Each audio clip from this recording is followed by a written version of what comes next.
If Minecraft shows unable to locate game files, don't worry.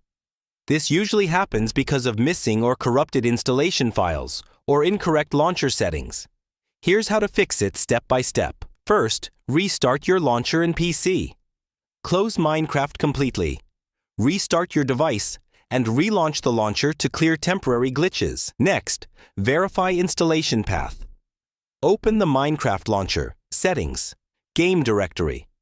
Make sure the folder path points to the correct installation directory and that the files exist there. Now repair or reinstall Minecraft.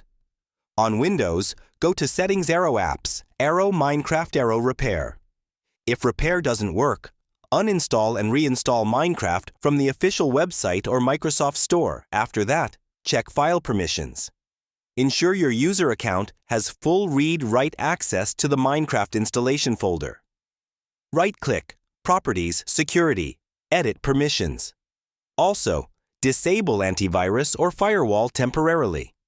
Sometimes security software blocks the launcher from accessing game files. Finally, update the launcher. Using the latest version ensures proper file paths and compatibility. In most cases, repairing or reinstalling Minecraft and checking the directory fixes the unable to locate game files error. If this tutorial saved you time, like the video, subscribe to LearnBase, and ask your next question below.